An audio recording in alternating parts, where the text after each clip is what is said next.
Today we chat with the new king of Unbound, Würtz Schmidt, and we learn how he won the muckiest edition in years and exactly what happened with that wheel change with Keegan Swenson. Welcome back to the podcast, Würtz Schmidt. Schmidt, you've only gone on one Unbound. Yeah. Yo. Pulled off the big one. Yeah, I did. It was good. It was hard, but it was one of the big goals of the year, so I'm really pleased with that. Yeah, I think you said when we chat back we were in Velodrome back in the winter at some point, and you were saying that was pretty high up on the list for this year. Yeah. Yeah. The track at 360 Unbound, like they were the main goals of the first part of this year, and I ticked both boxes, so I'm very happy with how the season's been so far. It's actually quite overwhelming also for myself to look at my list of results, and like sometimes it's unbelievable for myself what I've actually achieved this year. So I'm flying high. 1987 is a famous year in Irish sport. You probably don't know what it is. Stephen Roach won Giro d'Italia, Tour de France, World Championships, Triple Crown in 1 year. Yeah. Is there a Triple Crown of gravel? Tracker, Unbound Worlds? Some people have been mentioning it to me, so maybe there is, or maybe it's getting invented. Well, World Championships, that's the next big one. Of course, there are races before that, European Championships. I'm also doing Danish Championships this year, but the focus for the rest of the year will be the World Championships. So I will try and keep my streak going. You got to keep that European Champs jersey though. That's sick. Yeah, I really enjoy racing in it and training in it, and I have a nice bike with a cool look. So yeah, I will definitely rock up to European Championships. Also be in good shape there. It's also a goal, and I'll do my best to be in good shape there to try and defend the jersey. It's in Belgium. It's in the Ardennes. I did the UCI race on that course last year. It's a really nice course. It's a proper gravel course. Um, Being in Belgium, I expect a lot of road guys will come, so there will be some competition this year. But I think my level is good enough to also fight with these guys if I'm there in optimal shape. So it will be exciting to do that race. Yeah, I'm trying. When Worlds was in Belgium, I know the road guys dominated. Who Van der Poel win that or Vermeersch? I Yeah, can't no, remember. that was Van der Poel Van der Poel. in Leuven. They all called it I didn't race it, but everyone talks about it like it was just the bike path World Championships. Yeah. So, and Welcome the to same Belgium. with World Championships last year was, it was a course on gravel, but it was not a gravel race. Like it was not so technical. It was not challenging. It was not the thing about the real gravel courses. They're also kind of unpredictable, even though you've done some recon. But this was just predictable. You knew what was coming around every corner, and the surface, like nothing was in a real gravel race. The surface, like the road, is also fighting back at you, Yeah. and it's a full body workout and full body TSS, and it is more demanding than a race like World Championships last year. What's when you cross the line in Emporia, you've just won Unbound. Like, what's the very first emotion that goes through your head there? Is it relief? Is it joy? Is it exhaustion? Um, I can talk you through the last 2 hours in a Yeah, please fucking do. headwind. um, that really that I, when Keegan and me when I got his wheel, I was Actually, maybe I, start us before that, because some people won't be aware of what happened there. How does yeah. that So conversation go when you know your yeah, wheels going so down? me and Keegan, we were off the front. Like we attacked where we wanted to. Got away. I was on a super good day. Did most of the work. Really kept the pace high. And Keegan, he was starting to feel the fatigue from his big effort in the start because he had to chase a long time. And I was still feeling quite fresh. I think we had almost 10-minute gap. Then my tire just got sliced up. And we used all the plugs we had. We had like 8 plugs and some mega plugs from South Africa and that mat he brought, and we put everything in that tire, but it wouldn't seal. And then Keegan, he said, "You need to take my wheel." But even that conversation for Keegan to stop, because when we talked in the off season, gravel teams were kind of hush hush. It's like, oh, I think you were telling me off air. I don't even know if we had just announced it, but then you were like, oh, we can't release this podcast for a while because no one knows about this, and it was all Yeah, hush hush. yeah. Now it's like we've just come to accept gravel teams. But take us in behind the team, because most of us who are familiar with road, we know there's a management structure, there's a director who's heading it up, there's a team meeting, there's individual instructions. What's that structure looking like? Are you a designated team leader that day? Like, why does Keegan not press on when you puncture? So this day, like we don't do many races where we race all together, like the three of us, me, Matt, and Keegan. We raced together in Santaval, where Keegan he had his injury, so he was not really going well. But there we had team meeting. What are we gonna do? What are we trying to do? But we don't point out someone who is the leader. We kind of know that gravel races, it will show in the race who is the strongest, who is the best chance of winning the race.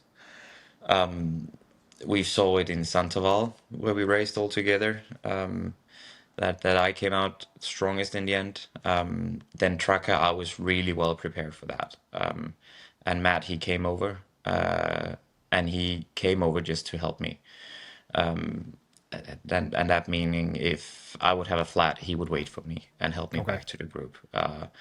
And he would also, as we did, put the pressure when I told him to.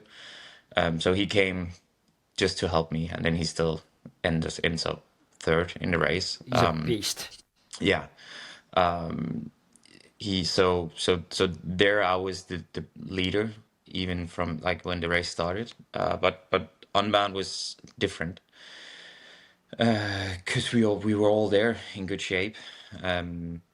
And we kind of had it like we made the plan to put pressure together as a team, and then in a race that is 8 hours, 9 hours. So Unbound this year was 9 hours.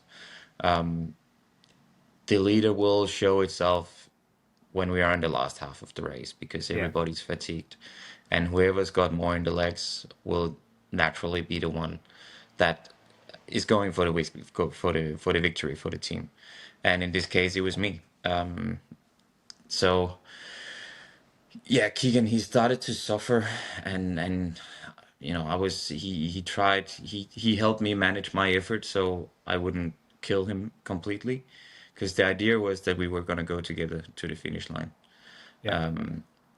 And then me doing the majority of the work, he already said that we just gotta hold it together. You're gonna win the race. I'm gonna take the Grand Prix points, and then that would be the ideal scenario.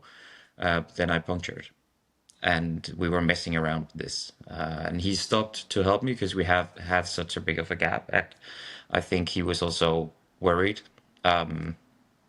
with the legs he had at that point if he could keep it all the way to the finish line. How long was it to the finish there? I think we still had 120K or something. It's a long way to go I solo if you're think, not feeling good. yeah, yeah. I think it was about 200, maybe 220K into the race or something. So 100, 120K to go. So he stopped, and we tried to fix it. And then when we saw that there's no fixing that, then he was like, "Take my wheel, and then you go and win this race." Can you not stick a tube in it? That's what he ended up doing. Okay. But we were also like, well, we don't want to lose any more time. So I got the wheel, I got on my way, and then he messed with then he fixed the wheel. He put a tube in, but when I took the wheel off and I threw it, I didn't think about that. Oh, he's gonna need this wheel, so I just chucked it on the ground.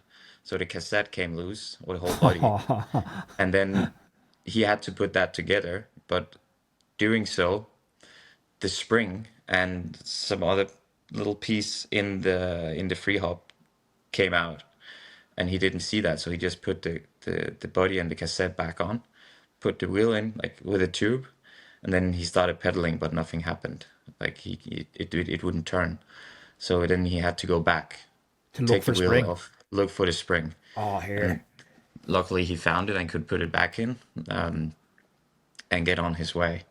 So it took a long time for him, and he got caught and by the group behind, and then he ended up having to chase back to that group. Luckily for him, we had Emil from Red Bull with us, so he was with Keegan and helped him back to the group, so they could race for fifth place, I think. Yeah. So yeah, the conversation was quite like short because we didn't have that much time, and he was just like, "Take my wheel." I wasn't sure if we were allowed to do that, but we were. So he just gave me his wheel and then sent me off, and I could put my head down and start riding again. Do you have a serious pressure on you then, though? Because you're like, shit, I've just taken his way out. Like, I have to, like, you can't blow up there and end up coming fourth on the day. Like, you need to finish that off now. Yes, yes. I was feeling quite confident that I would make it all the way to the finish. I already said this when, like, after 100K already, we were away. And I said to him and also Kobe, who was with us for a while, that this is the group. Nobody behind us will catch us if we keep working like this. Because I could feel my legs, and I've had the experience now from these long races. I have the shape for it. I have the fatigue resistance and the durability to do it. So I was like, they're not gonna catch us. We are like right now we are the strongest guys in the peloton. We just dropped them, so no way they're gonna pull back these minutes on us. So, so yeah, when I got off alone, I was still feeling quite confident that I would do it, and especially because I found a good rhythm quite quickly, and I was going really fast for a while, and I took the time that we'd lost on the wheel change. I think pretty quickly I got back up to 7.5 and 8 minutes. I don't know for sure because I didn't have my phone. I didn't have any communication other than the feed zone.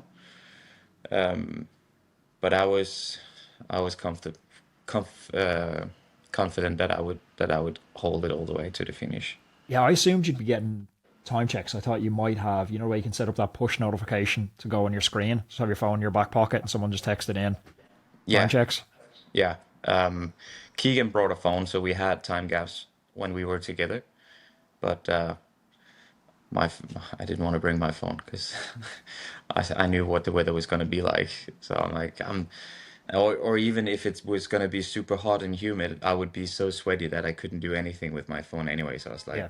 nah, forget it. I'm just gonna go. So after you leave Keegan, and there's probably a bit of adrenaline going there to recapture that gap that you've kind of lost. Are you pacing this off speed, off feeling, off power?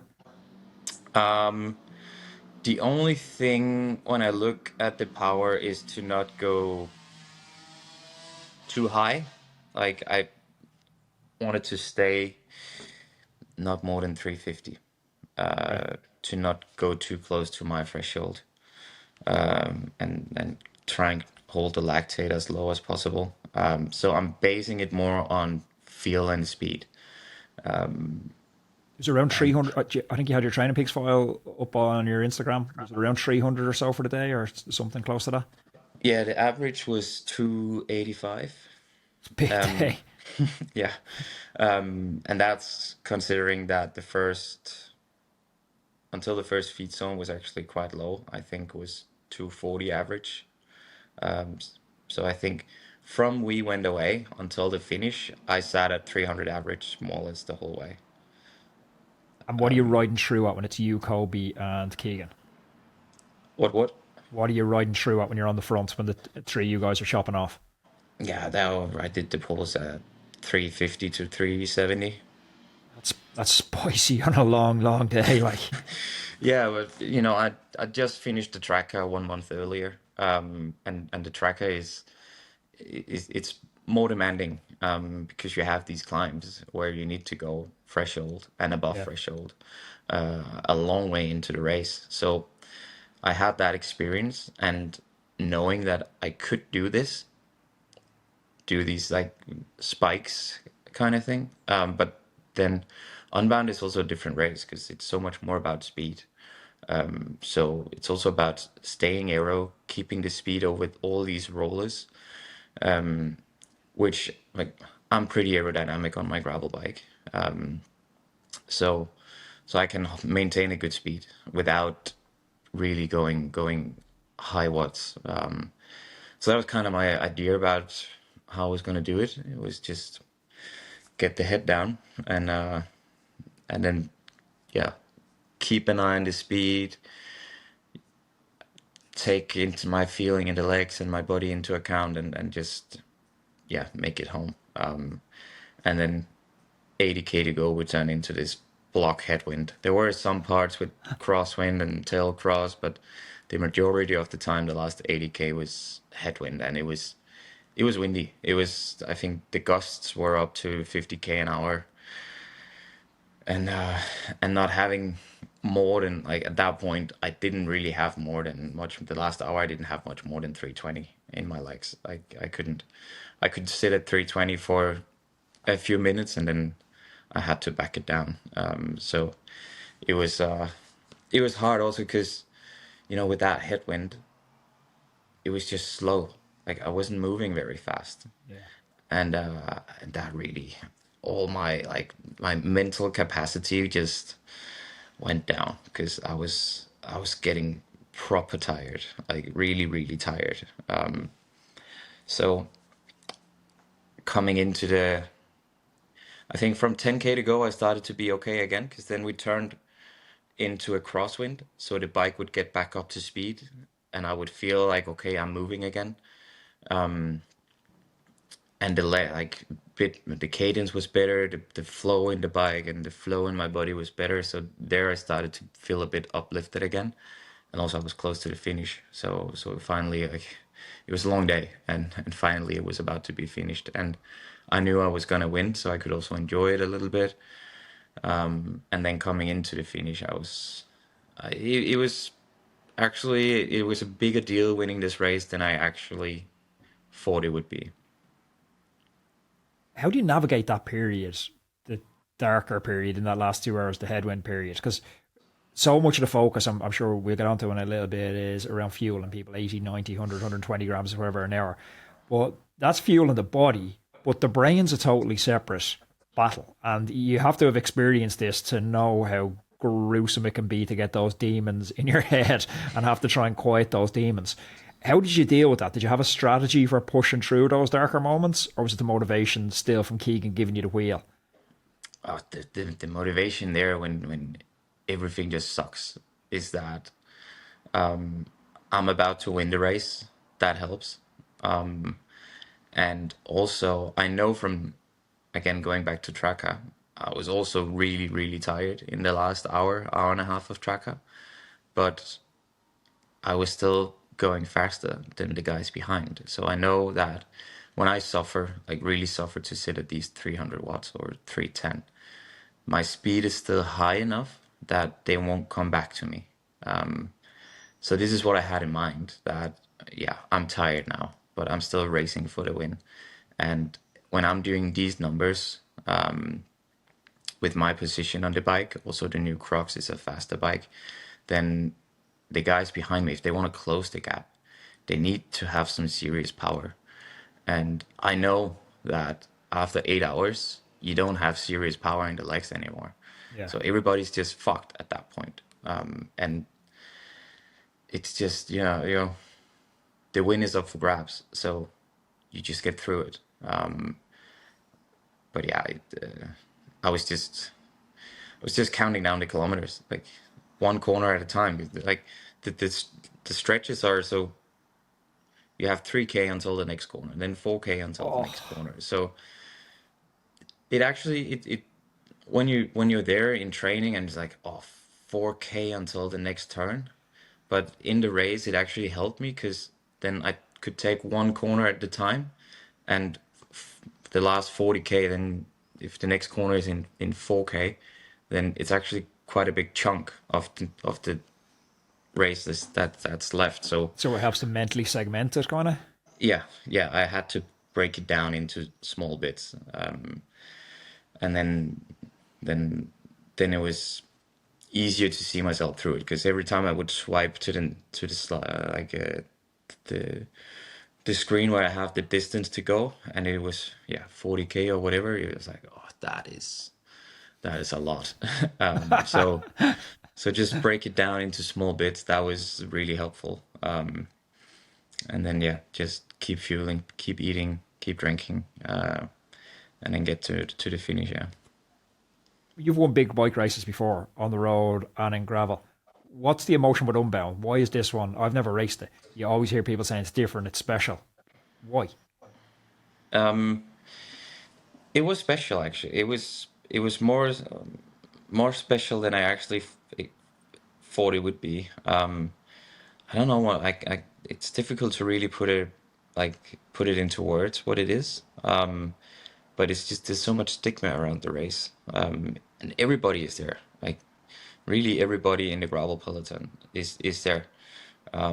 So, and I think it was also the weather we had. It was a proper hard edition. The mud we had in the beginning, and then the biblical rain. It was insane how much it was raining, and we had thunderstorms and the lightning that struck around us, and it was a massive day. So I think that was also part of it, what made it feel special. But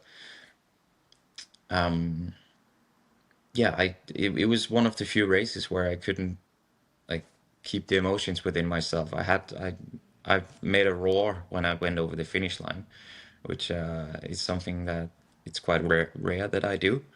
So yeah, I got emotional about it. Tracker, I also got emotional because I've been working so hard for so long to be good there, and I felt the pressure. I also felt the pressure at Unbound because when you look at the season I've had, there was maybe just one favorite, and that was me. So also the pressure from myself, and just to finish it off was massive. And something I'm really proud of what I've achieved, winning those two races in one season. And it wasn't just the Tracker 200; it was the Tracker 360. It was the big dog. And then 1 month later, during the Unbound, same 330K. So You think in a way that's the problem with Tracker. It's so clear that Unbound 200 is the marquee race. Tracker, I don't know if it's the 200 or if it's the 320, which is the big race, because you kind of get the field split in a way you don't at Unbound. Yeah, I think if that's the thing with Tracker, if they want to be bigger than they are now, they need to do just one distance. But the thing is that the organizer, they want the 360 to be the big one. And every year until this year, the field, the peloton in the 200 was more competitive than the 360. This year we saw a change in that the peloton was more competitive in the 360. More top riders was in the 360, and I think it's because they shortened the distance. It was not 360K, it was 325. So I think that was a clear choice from the organizer to try and persuade more guys to do the long race. I don't know what's going to happen next year. I've already said that I wanted to do I'm just going to do the 200 next year. You're not going to go up to 560, no? No. That is a different kind of cycling that I'm not going to get into. Excuse the brief interruption, folks. This episode is brought to you by BICMO Cycle Insurance. That's right, the folks who make sure your ridiculously expensive hobby doesn't bankrupt you if things go sideways. Let's be real, your bike is probably worth more than your sofa, maybe even more than your car if we're totally honest. And if it gets nicked, dented, or accidentally reversed over, it's only money. That phrase is just not going to cut it. So enter Bicmo. Bicmo protects you and your bike, and yes, your borderline obsessive attachment to it, from theft, accidental damage, race day disasters, and even baggage claim shenanigans. Your helmet, GPS, and other kit, they're all covered too. And if you've got more than one bike, of course you do, you get 50% off each extra bike on the same policy. Covered, replaced, back riding. So whether you're smashing sprints, you're grinding climbs, or you're just enjoying a Saturday spin with the lads, ride safe. Bicmo's got your back. Protect your ride before it's too late. Head to bicmo.com and get covered. That's BIKMO.com. Flexible policies, cancel anytime. Check the terms in your policy docs. I was tracking one of my mates on the 560 this year, and I was just zooming in. I was like, oh cool, he's in a town at the moment. And I was zooming in a bit further. I was like, looks like he's in a hotel at the moment. It's like, is this a bike race if you're in a hotel? Yeah, it's a long time on a bike. It's a long time on a bike. Yeah. And I don't know how much racing there actually is to it, or if it's just, riding a bike for a very long time. Like, do they really race each other, or? It's totally different. I rode Badlands last year for the first time, and I didn't understand this when I was interviewing some of the guys who'd won Badlands. Like, have you seen the power figures that win Badlands? Like 180 watts is the winner. Yeah. I was looking at it going, what? Like, surely that's just so easy to do. And you realize there's actually no zones. Your only goal is like you're either moving or you're stopped, and you just try to spend as much time moving as you can. Yeah. Everything hurts. Like, you can't even put a pedal stroke down without your feet burning after 60 or 70 hours. It's like, oh, the worst hot foot I've ever had. I can't sit on the saddle. I can't hold the bars. So you're putting out like 60 watts, and it feels like 400 watts. Yeah. Yeah, I bet. That basically, I think that's also how I felt by the end of both Tracker and Unbound. But those long races, that is mental. That's something different. We'll rope you into it soon enough. I don't think so. What's the new Crux like? Oh, it's great. It is really. It's not just me talking from because I'm a specialized rider. It is a real high performance race bike. It is really made for this stuff. It's fast. It's aerodynamic. It's fast. It feels fast. The handling is better. The wheelbase is a bit longer, and it's just smooth. Like, it makes, like, I came up with a sentence that said, like, it makes gravel easier, and it really does. Like, I'm not a genius with the technical stuff, but with this bike, I get a little bit more confident, and I trust the bike a little bit more. But it's especially the way it carries speed into, like, going on the flats, it goes fast. Coming with speed into a little climb, it carries the speed for much longer. You can really use that. In Denmark, we say swung, where you come in and like the momentum. go up. Yeah. And then the way it absorbs all the little bits and bumps in the road, and it makes everything smoother. It's just a great bike. What's the torque clearance on it? It goes up to 55 millimeter. Whoa, it's gone wide, isn't it? So what did you run for Unbound? 50. 50. And that's a lot wider than you were normally running. You were normally like not too geeky on tires. My default setup this year is 50 millimeter. They came with a 50 millimeter Pathfinder, and I really love that one. Pathfinder's cool tire. Yeah. So I did one race this year with 45s, and that was in Castellón, where it was hard packed gravel, and then it was 4 big climbs and nothing else. So I wanted to lower the weight a little bit, because grip and cornering and that stuff was that this race would be decided on the climbs. So I wanted to be able to go as fast as possible up the climbs. Unfortunately, there was a climber called Romain Bardet in the race, and I couldn't follow him there. So he got me on that one. But yeah, the Pathfinder 50s are great, and it's like they're made for these new aero wheels we have from Roval. It just the whole setup just works perfectly together. I got a good laugh out of people, on Instagram, shaving the knobbles off the tires and just geeking out on these marginal gains. And then I flick in, it's just this mud bat, and everyone's running with their bikes and stuff. I'm Yeah, like, you shaved the edge off your tires. You're in yeah. group seven, mate. But I think though that mud path, because I came in to the mud like position 20. I was worried that we were gonna have mud, so I wanted to stay a little bit back to see what was happening with the front guys. And then Matt, he was sitting at the very front and he was attacking. And the guys following him, they are also attacking to try and follow him. And I could see they were riding all the way up. So what I figured was then I started to go around people who started to get stuck. And then I just went flat out. And I think of all the guys, like we were 10, 15 riders who made it over without getting stuck. I think it was because we were able to maintain a speed that was high enough for it to not really get stuck in the frame. That the wheel would Yeah. turn fast enough for just enough mud to like clear off before it would actually get clogged in the fork. Or we just made it the little climb fast enough before it could get stuck.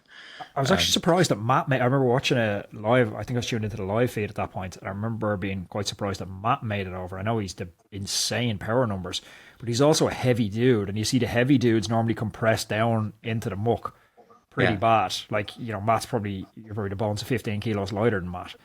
Like it's a lot less downward force on the bike going through the same section. yeah, yeah. I guess he could just hold a speed that was high enough. You see like 550 watts or Because something. as soon as we crested the top, the mud was gone, and then it would automatically start to fly off the tire. And then within 500 meters, the tire was clear of mud. But then I think the next 20K we were riding in mud this deep, and there were moments where it would start to sit on the tire again, but luckily it wasn't for that long, so it wouldn't clog up again. But we had mud flying, like pieces of mud this size flying around. There in the first, yeah, from kilometer 20 until 40, 50. Do you ever practice riding in the mud? I was in Kansas 1 week before the race, and I went for a training ride, and then on this first MMR, the minimal maintenance road, Yeah. I had my first like real encounter with the peanut butter mud, and it got proper stuck. Like, and that was the first time I experienced it. And I was standing there forever, clearing out my wheel and my like to get rolling again. But then the weather changed and it got dry and it was good for the whole week until race day.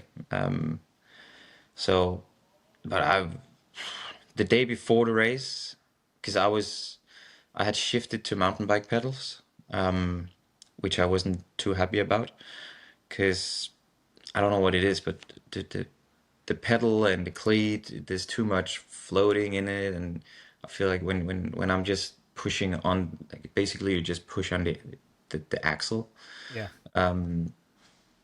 my like some muscles in my legs would fire like activate in a way I'm not used to.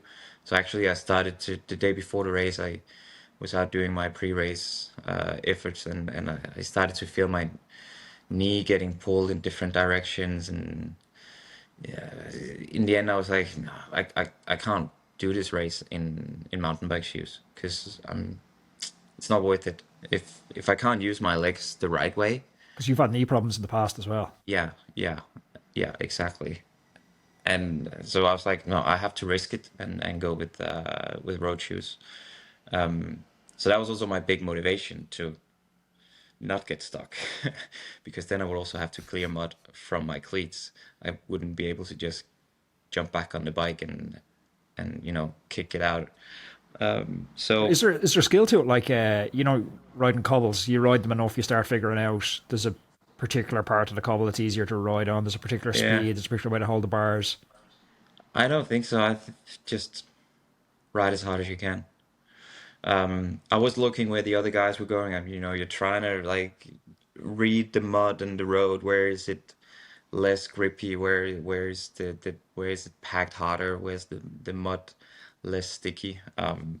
But in the end, it's happening in a matter of seconds. So I think my first reaction, my instinct was to just go as hard as I could. But yeah, the day before when I went back to the house, changed my shoes, and then my goal was actually then go out, find some mud, ride in it, try and walk in it with road shoes, and see how fast with the mud stick I could clean my shoes so I could get back into the pedals. On But we Shimano didn't, cleats? yeah, but we didn't find any mud, so I was like, oh, maybe it's gonna be quite a good race tomorrow then. But then yeah, we had rain that night. Some of the pictures are absolutely epic. It reminds me of like a wet Roubaix or something in Cappy and what was that, 97, where they just keep crashing. Like the Yeah, pictures coming through the tunnel with you and Keegan, or someone shot the picture from above. I'm not sure if you've seen yeah, this one. yeah, And yeah, you're up past the cranks riding through that water. yeah, yeah. It was we were there in recon, and we just there was also water in recon, but we were like, nah, let's just go around it. Then we will deal with it with this water on race day. And then when we were there the week before, the water was only 10 centimeters deep, but there was a lot of rain, so it was quite deep. Yeah, And then the bank after that, so it came out, from anyone that hasn't seen it, it came out this tunnel. There was just banked up water at the bottom. And then there was a steep little kicker. And it looks like you absolutely turned the screw on Keegan going up that steep little kicker. but that was actually it was super slippery, super muddy, so kind of had to push quite hard to just get up there. And then I realized once I got up and I looked back, I'm like, oh shit, I need to wait for Keegan. But I think that was about the time he really started to feel the fatigue and feel his energy uh, run out. So yeah, it was yeah, just a big day. It's also a sign of like a proper champ as well, where he just has that confidence to go, look, I can't bring this to the line. You take the wheel. I get a Yeah. less experienced non-champion rider. Maybe selfishly goes, this is Unbound. This is a career maker. I think I can make this to the line. And then he ends up blown and getting seventh. Like, Yeah, it says a lot about Keegan, and I thanked him a lot already. Like, but in my opinion, he's really a champion. That he's doing this for me, and he's doing this for the greater good of the team. Our goal was to win with the team. Someone from the team had to win, and in that moment, it was clear to both him and me that I was the best chance, but he's still the guy who makes the call that take my wheel and then you go and win this race. That is, yeah, I have massive respect for him. That he, in a heated moment, he's like cold and he's calm, calculated, and he knows, okay, you are the best chance. So here you are. Now you go and win and finish it off, and then Specialized will win the race. did you buy him a So beer?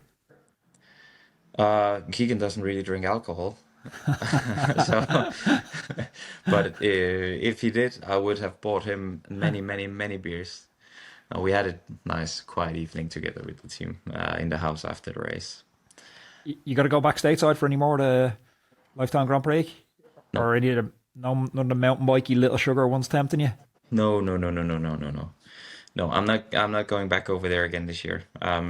I was planned to do the Gravel Worlds, the most American thing ever, the American Gravel World Oh, they have the Championships. alternate gravel worlds, don't they? I Yes, forgot about that. yeah, yeah. When's that?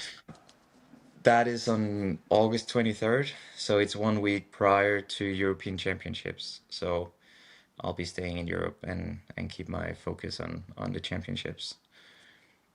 Does it need a consolidated calendar, do you think? Or is it fine the way it is? The UCI are Mm. trying to get a bit of a land grab on it, but there is a bit of a, is it the There are some overlaps, yeah, but I think it's going to be difficult, like, because that will mean American organizers talking together with European organizers and UCI, and that's where it's difficult to see what direction gravel will actually go, because the calendar is just such a mix up. Here in the beginning of the year, it's super easy and it's all lined out. There are not really any overlaps. But yeah, coming to the final part of the year, also with little sugar, big sugar, interfering with the World Championships, then riders who are in the lifetime Grand Prix, they have to prioritize whether they want to Yeah. go for for World Championships, or if they are targeting the big sum like prize money, in lifetime. So I think it would be good for the sport if they start talking together and making a schedule that works for everybody. But I also fear that each party will just be stubborn and say, this is our date and this is how it's going to be. This is how it's always been and this is how it's going to stay. But I do think it's a shame that gravel is so big in America that having the American riders come to the UCI World Championships will also help expand the sport and also put focus on something else than lifetime. Because in America, I feel like lifetime is the only thing that is actual, like, that's real off-road racing. Yeah. But it's not. There's plenty of good off-road racing in Europe, and all around the world, actually. Good races everywhere. So if a calendar could be worked out where everything would be possible, then I think it would benefit the sport. I think it benefits it through safety as well. I know the UCI on the road often get criticised around safety, but at least at least there's one body we can point to and say, right, it's your role to make sure stuff is safe. Like gravel's often been criticised for just such varying safety standards. You go to one race and it's super safe. You go to the next race, there's cars on the course, unmarshalled junctions, super sketchy descents. We don't seem to be able to standardise that safety at all. Yeah, I think if the most safe races you will find is the UCI races, because they work together with the local government body of the municipality, or what should we call it? So they actually get a fair bit of road closure, and they are working with the police to keep it safe and keep it as car free as possible. But in the end, in all of these races, you still need to keep a lookout. Like, you still need to be aware of what is going on around you. We are not so far in gravel yet that the races will be on 100% closed courses. Yeah.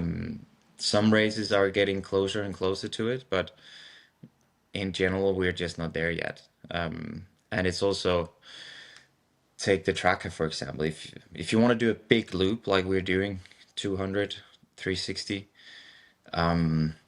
it's difficult. If you want to make it perfectly safe, then you need to do smaller laps courses, and then the race will be different, and it won't be this epic adventure of riding 360 kilometers. I think most of us, like whether you're a cycling fan or a participant, like you're kind of happy as long as it's progressing. Like you're not looking for perfect. I just want track to be a bit safer next year than it was this year. I Yeah, feel like they give a shit about the athlete safety. exactly. And there are ways to improve it. I would also say that, you have these quite sketchy downhills in Tracker, for example, where I don't understand why they don't have paramedics on standby in each of these points of the course. Yeah. Because we could all read about the crashes that happened, several crashes in the same place, and waiting an hour for an ambulance, all of this.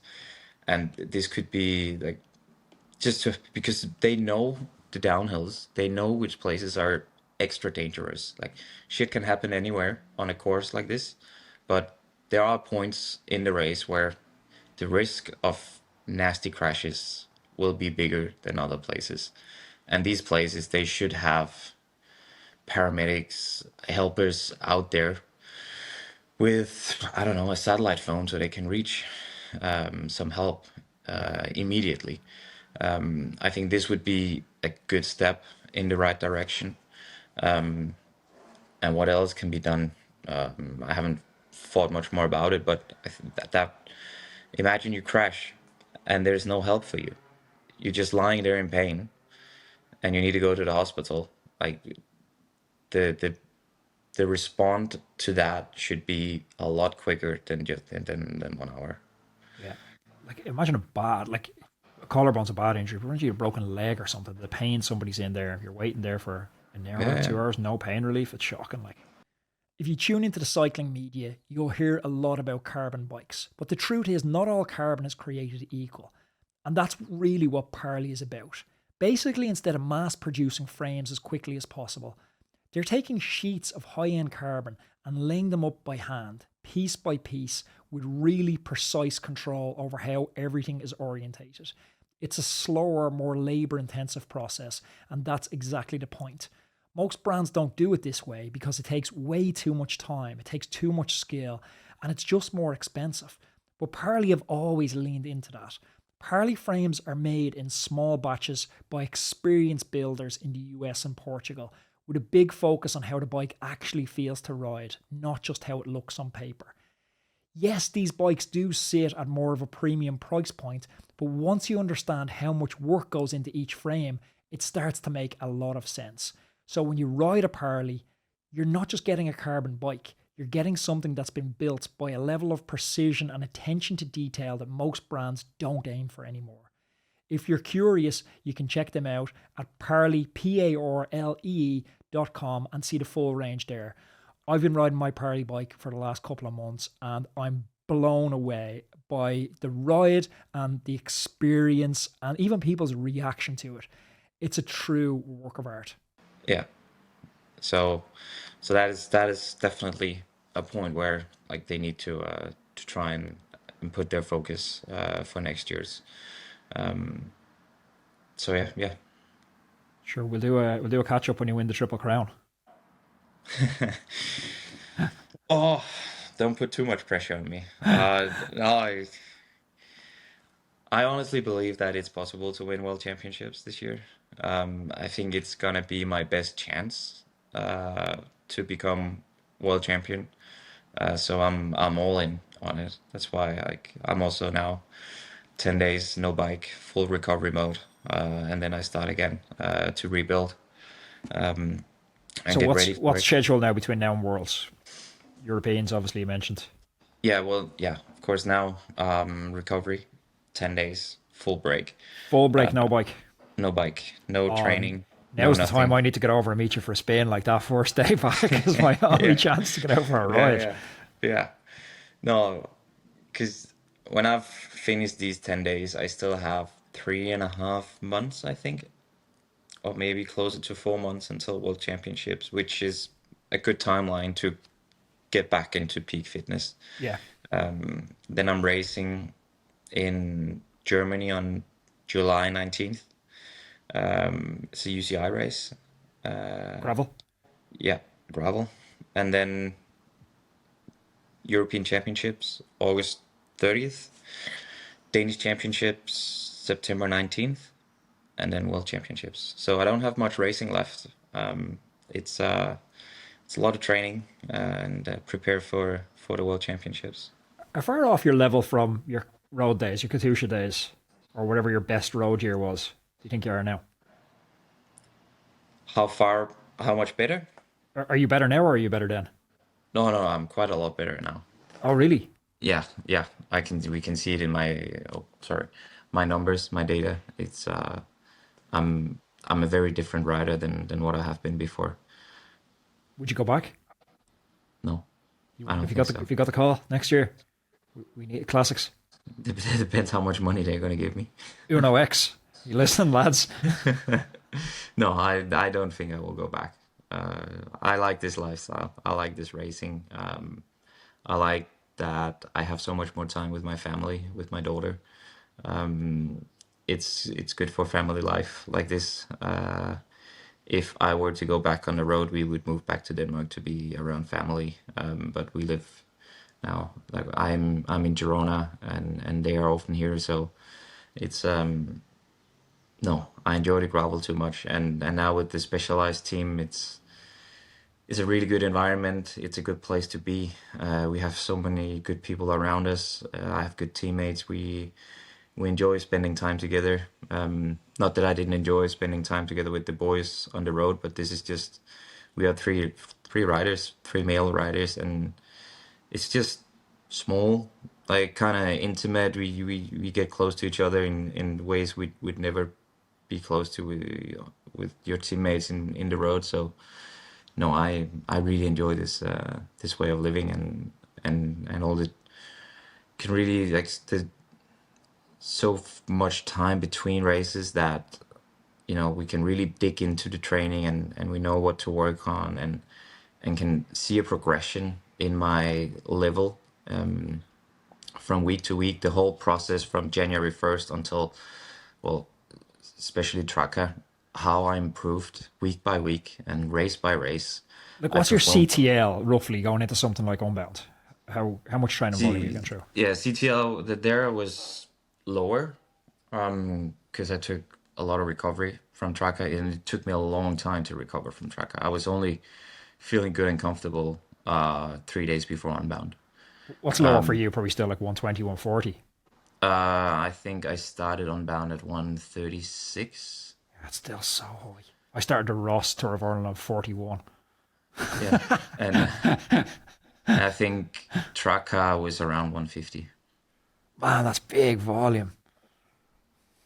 Yeah, I'm training. I'm training quite a lot, but I Training. had the perfect run. I didn't have any injuries. I didn't get sick. I didn't miss any trainings. Some of them got modified a little bit, and some like half an hour shorter or push. We put some efforts the next day instead of this day, like something like that. But I didn't miss any sessions for 4.5 months. Yeah, it's Like then you just compounding. It's the answer no one wants, though. It's the unglamorous compounding of good habits over long periods of time. yeah, Everyone and wants the magic session.